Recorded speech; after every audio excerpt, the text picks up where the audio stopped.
ng kahirapan sa buhay. O, basa, sabay-sabay. Sa loob ng templo, Nasaan na yung iba na iwanan? O, hanapin natin. Juan. O, mga nasa online, hanap din po kayo, punta kayo kay Juan. Para masaya na kayo magbuklat ng mga Biblia. Juan 5. Sabay-sabay tayo. Wait nyo ako. 5, 122 daw ang page. 5:14. Ayan. Okay, 5:14. Ako nawawala ako. Nasaan ako? Nasaan na? Ayan, okay. 1, 2, 3. Pagkatapos nito, nakita ni Jesus sa loob ng templo ang lalaki at sinabihan ito, magaling ka na ngayon. Huwag ka nang gumawa ng kasalanan at baka masahol pa riyan ang mangyari sa iyo. O, tingnan niyo po.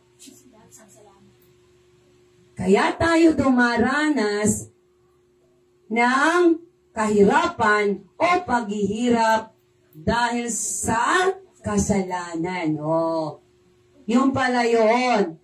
Kaya tayo dumaranas ng mga kahirapan, suffering, ito pala ay bunga ng kasalanan.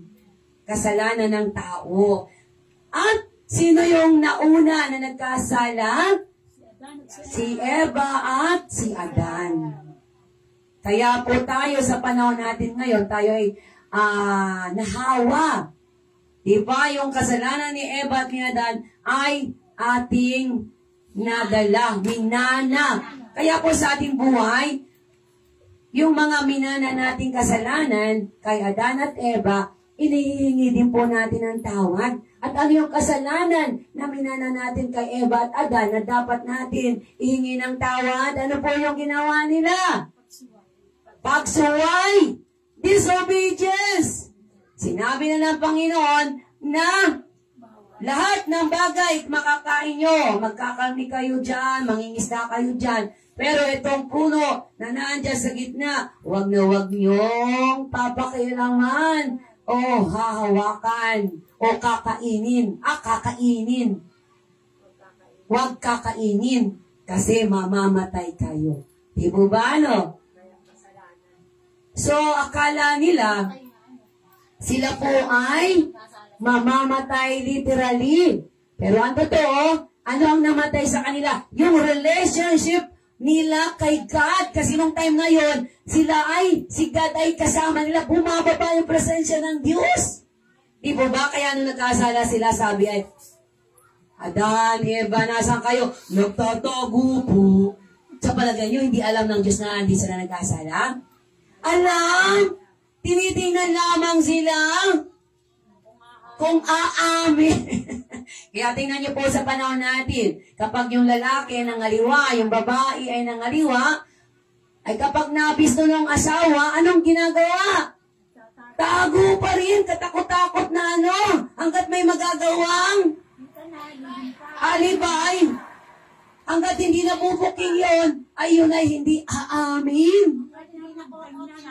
Oh, tingnan, yun nga na-corner na, ay talagang natanggi pa. Oh, ay di po ba yun yung namana natin? Kaya no wonder sa panahon natin, maraming matitigas ang ulo. Mga, sadya lang matigas ang ulo, literal ha. Ibig sabihin ng disobedience heart, sila ay hindi nakinig na hindi sila sumunod. Hindi nila sinunod. Yung sinabi ng Panginoon, huwag niyong kakainin yan. Ang sinunod nila ay yung boses nino na nagkunyaring ahas at pumulupot pa talaga doon sa puno. O tingnan niyo po. Kaya kawawa yung ahas. Yung ahas po, ayon sa yung mga nauna may paa. May paa siya. Kaya lamang, ginamit siya nino. Kaya kawawa yung ahas. Kasi hanggang sa panahon natin ngayon, ang tingin na natin sa kanila ay si Satanas. Pero siya ay ginamit lamang ni Satanas. Kumbaga, pumasok siya doon at nagsalita.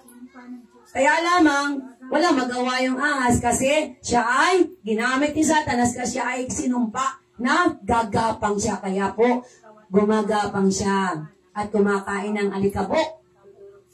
Pero, marami na rin siyang kinakain. Yung sawa, Ang sawa, namumulupot na ng tao, ng baboy, para kainin nila. Di ba yung mga sawa?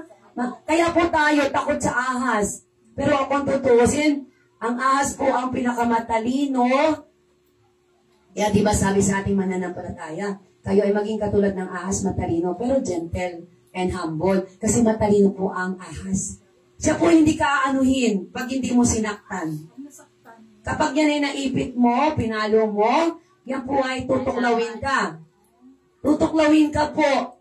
Siya po ay tumatalilis kapag may nakitang tao. Huwag mo lang po yung galawin, yun ang natures ng ahas. Huwag mo lang po silang salingin, hindi ka po niyan. Kakagatin. Pero pag sila na corner na, talaga po silang lalaban na. Kasi walang magagawa eh. Mamatay siya o yung tao, unahan lang po yan. Ang ahas po ay sinumpa, gawa ni Satanas. Imagine mo, ano? Ginamit din siya, ay di siya naging kawawa. Kaya tuloy nga din sa panahon natin ngayon, pag tayo nakakita ng ahas, ay, wag yan! Yan ay simbolo ni Satanas. Tingnan niyo po, kawawang ahas. Ay, yun lamang po ang wag natin gagawin at hindi naman pampaswerte yun. Kaya nga po, pagdating ng panahon, yung lahat ng mga isinumpa ng Panginoon, babalik din po yan sa normal. Kasi yung mga ahas at mga yung dragon, talagang simbolo ni Satanas yan. Kawa-awa ang ahas kasi siya ang binagsakan ng sumpa. Walang magawa, ay ginamit niya, di ba?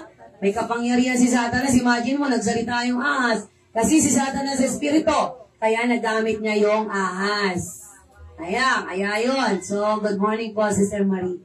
So, kaya po napakalaga sa buhay natin. Sa ating mga buhay, dapat tayo nakahanda. Kaya pala, tayo ay nagdaranas ng kahirapan, ng suffering, dahil ito ay sa bunga ng kasalanan ni Adan at Eva na ating namana. Pero purihin ang Panginoon kasi tayo naman pinatawad na, di po ba? Ito ay balik tanaw lamang para alam natin kung ano yung pinagmulan, kung bakit tayo ay may mga paghihirap, kahirapan, kung bakit tayo dumadanas ng mga persecution sa mundong ito, gawa ng kasalanan. Kasalanan ng nauna sa atin. At sa panahon din natin ito, ang dami rin kasalanan ng tao, di ba? Di ba naulit lang naman yung nangyari? Yung panahon na yun, paulit-ulit lang hanggang sa panahon natin. Kung dumanas yung mga tao doon ng paghihirap, ng pagtitiis, ng suffering, di ba sa panahon natin ngayon, sa palagay nyo, tayo ay maganda ang buhay? Di ba ang dami nating paghihirap? Kailangan natin magtrabaho. Kailangan magbanat ng buto. Dahil sabi doon, dahil sa isinumpa, kayo ay lalabas sa paraiso para kayo kumain. Kailangan kayo pagpawisan. Kaya tingnan nyo ang mga lalaki. Kailangan sila magbanat ng buto. Yung mga babae naman, nahihirapan sa panganak. Gawa doon sa pagkakasala ng nauna sa atin.